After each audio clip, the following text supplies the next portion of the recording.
balanced, playful, unfussy conversations with SoCal arts and culture stars. I'm your host, Susan Petrella, a lifelong arts and culture patron/advocate, and the rockstar consultant who rockets your business to success. Each Wednesday, I'm hanging out with cool, clever, creative individuals.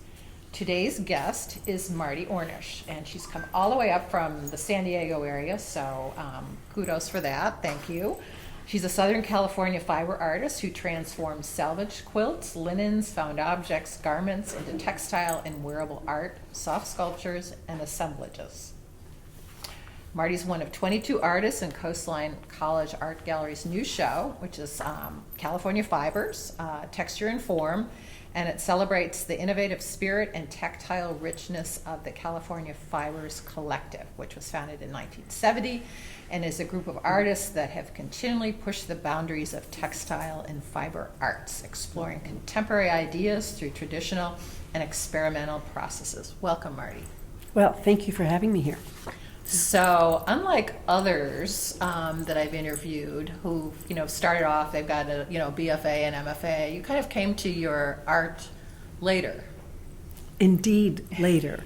Yes, I have no art training other than my grandmother and mother teaching me how to sew as a young child.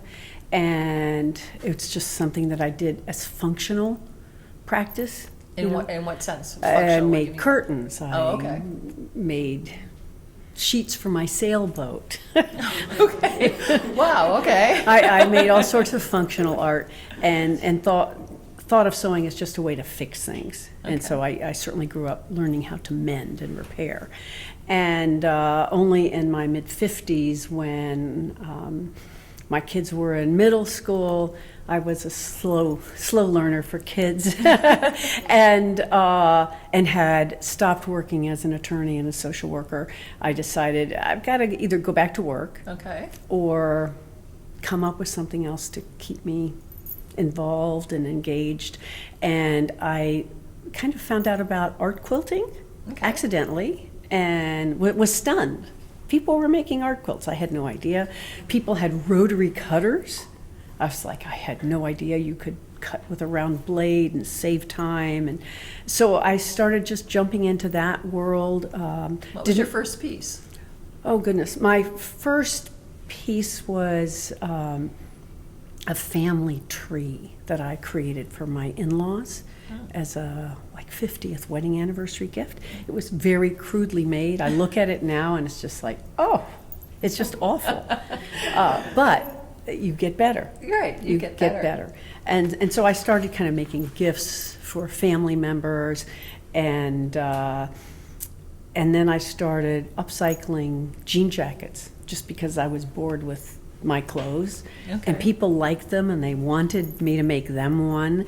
And so I did that for a while. I even upcycled shoes. Oh, I decorate shoes. Okay. And at some point I got tired of doing that. I made probably 80 jean jackets, each one different, each one a different story.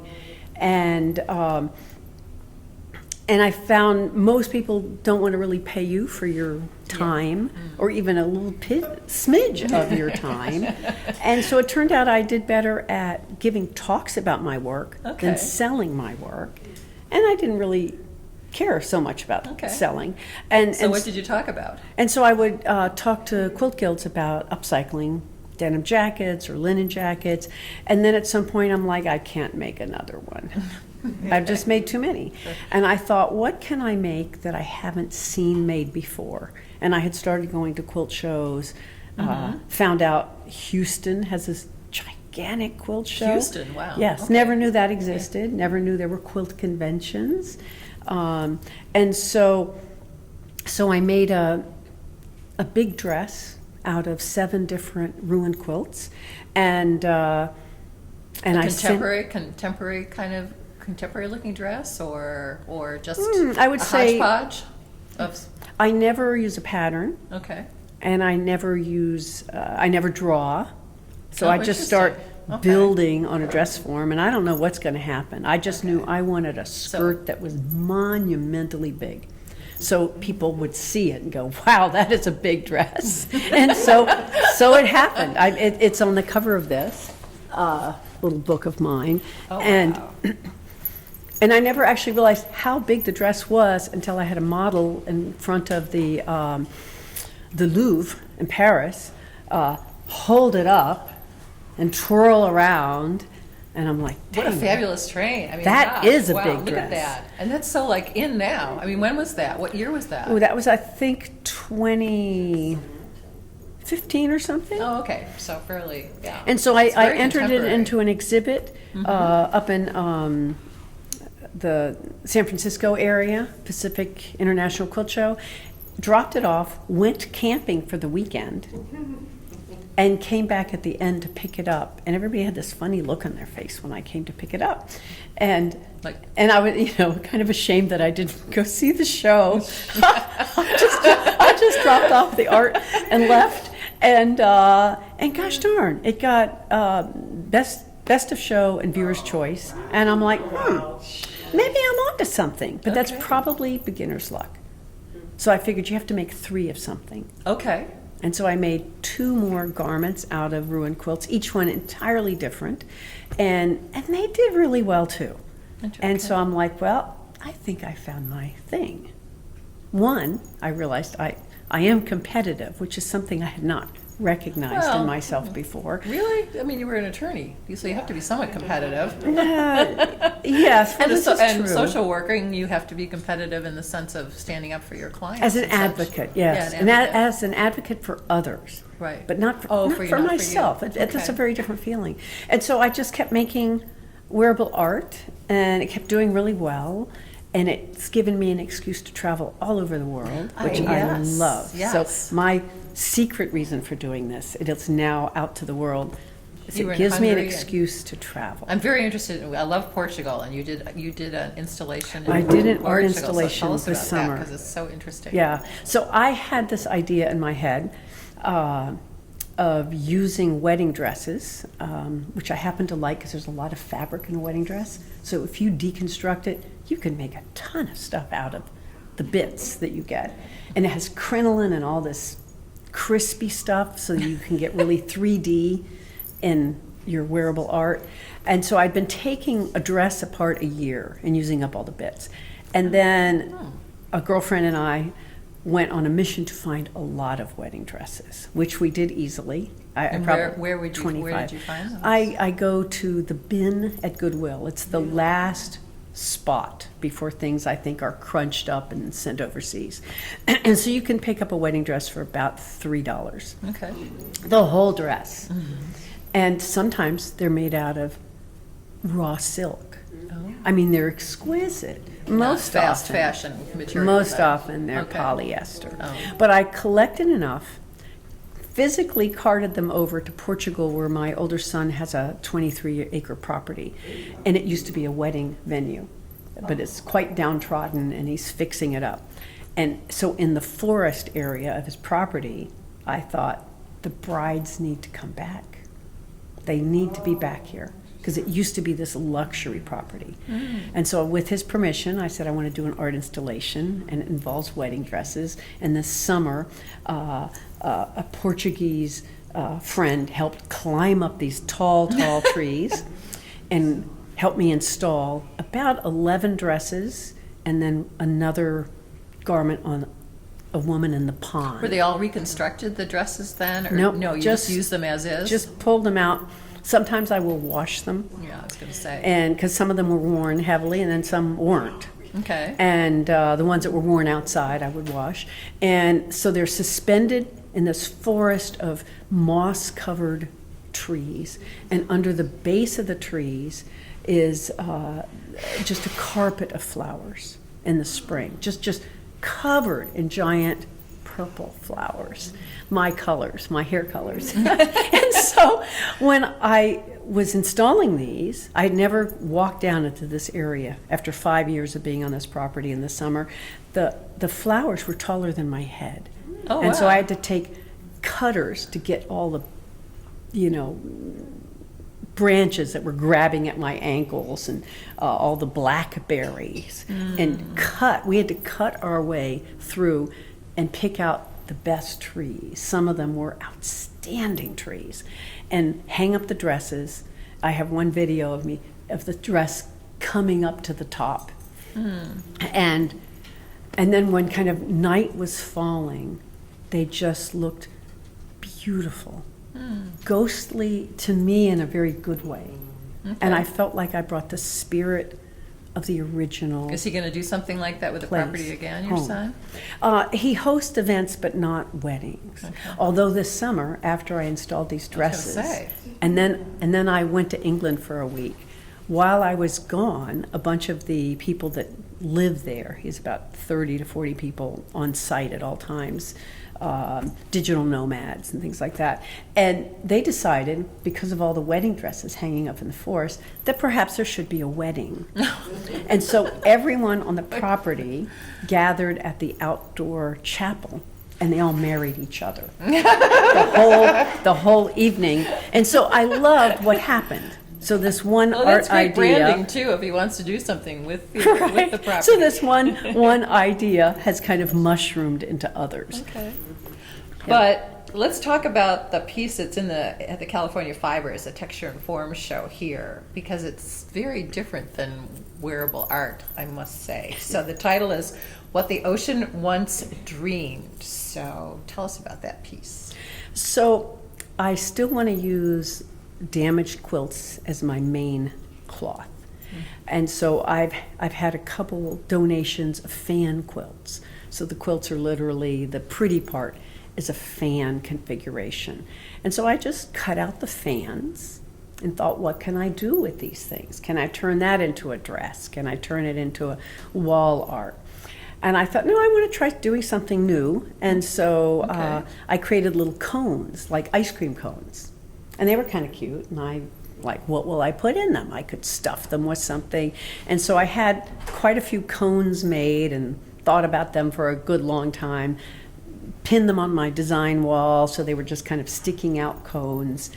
And then I thought, well, maybe I could combine the cones. So I put 2 ice cream cones together, stuffed them, stitched them together, and thought, well, that's kind of a neat shape. And I was thinking about a mobile. Maybe I could suspend them, and I have some that are suspended. Oh, that would be cool. But they seemed naked to me. You know, I hadn't done enough. All I did is cut up a fan quilt, make an ice cream cone, and stick them together. So to me, I was cheating. It wasn't enough of me in the work. And so I happen to be a fan of horsehair, and I have a friend who has Belgian horses out in East County, and so I called her up. She brought me horsehair. Another friend donated me horsehair, and it's pretty cool when you know the horse, where things have come from. Interesting. It involves washing the horsehair because they smell like horse. And so much washing was involved. And then I decided I would just stitch horsehair all over these little creatures and see if that didn't give it a more interesting texture. And so that's what happened. Okay. And then I had to figure out how to display them. And so I fooled around with, I have some hanging on rusted chain, like springs, rusted springs. And then I thought, I think I will just put them on a stand proudly. Like they could stand alone. And so I experimented with that, and I really liked how that looked. Okay. And so that became this new object. How did the ocean get sculpture. into the picture here? How did? The ocean. How did the title with Well, ocean? I work quietly. I love the sound of silence. And so when I work, it allows my brain to be busy, and it's very busy. And so quiet is really good for So me. no music while you're working. I rarely play music. And so while I was in my studio working and I impaled them on these little sticks, I just felt like I could imagine them being under the sea, as some of those really deep sea creatures look. They have all weird hair coming Yes, off of them. jellyfish have these. Yeah, and so I had a relationship to the sea, and of course I love the ocean as well. And so that's kind of how the name developed. Okay. And I like to play with names and I like crazy names, or I like storylines. Yeah, how do the names come about for the pieces that you create? Do you have a name already chosen, or Never. No, never. Okay. No, yeah, I rarely have a name chosen. I do have some things that pop into my head. Do you write those down? And I will write them down. I'm very visual. It goes on my wall. I'll just have random words or potential names on the wall, but it's not often that the name fits a piece that I've made. But they're there waiting for me. I have 2 naming friends. I have one friend who will come over and go, "Oh, look at this. This is obviously this name." Oh, interesting. Okay. I did a series of 3 vacuum cleaners Oh, I that saw. I upcycled. And a friend came over. She was moving to Estonia in a couple days, and I wanted to give her one of my jackets as a gift. I really like this woman. And she just looked at my vacuum cleaners laughing, and she goes, "Well, clearly that's what's the name of it? I'm blanking. Give her what she Yeah, really give her what wants she for give her what Christmas? she really wants for Christmas. Like we women just lust for a new, lovely vacuum cleaner. But if it's covered in mink, maybe we do want that. Or embellished, fabrics, maybe we do want that vacuum cleaner. And I keep telling my husband, if you give me a gift that plugs in, it better not go in the kitchen. Very interesting. He would love that. Yeah. He wants things that plug in that go to the kitchen. So sometimes a friend comes over and it's just like, I would never get a better name than that. Okay. And then sometimes my husband brainstorms with me, so we just are always coming up with names. But the piece has to be pretty much finished for me to have the name come out. Is he a good cheerleader for your work? Oh, he's outrageous. Yeah? Yeah. He's my best PR person. And he is in training. This is very exciting. He is 99% retired as a psychiatrist, and he is now in heavy training to be my personal assistant. So I think he has enormous potential.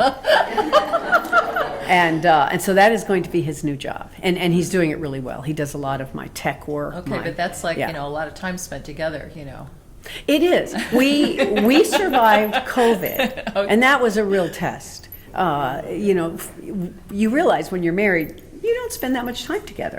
People go off and they do their work or they do whatever their thing is, and then you eat dinner and, read a book, watch a movie. And so COVID was quite interesting, but we were with each other 24 hours. No bruises at the end of the 3 months or 2 years, 3 years. Yes. We first thought it was 3 months, so we made a 3-month list of everything we were going to accomplish. It's like, wow, 3 months, no interruptions. We were actually pretty excited because we had no housing, concern. Steve was close to retirement, so we had all those advantages of not having to sweat So you paying had our to mortgage. redo that list then after 3 months. And after 3 months, we'd done it all. It's like, wow, cleaned every cabinet, and there we were, still looking at each other. So anyway, yeah, Was it your went work well. different during COVID than it is now, or? Yes, because I had no interruptions. It was, I mean, this is terrible. It was fabulous for me because I had never had a period in my life where the outside was as quiet as the inside. There were no cars going by my street the first 3 months. It was just like, what a wonderful experience if you live in a city rather than the country where you take quiet for granted. And so I was much more productive. Oh, I got so much made. Do you work now steadily, like every day in the studio? And where is the studio? Is it at home or somewhere else? I'm a sewing maniac. I sew all the time, or I think about sewing if I'm not actually doing it. I have a home studio, one bedroom, has all of my sewing machines and a mountain of fabric in there. I'm not very neat and tidy, but I know where things are. And I am about to take over my husband's home office, and he's going to move his 4 computers and downsize mightily, and he's going to go into a bedroom, and I'm going to get the top of our garage, and I'm going to have this huge wall, so I am going to sew big. I was going to say, so you're going to I'm gonna get upsize or upsize your work then? I hope to make some, yes, taller things, Taller things. which is really a bad plan because it means shipping it is more expensive, more difficult.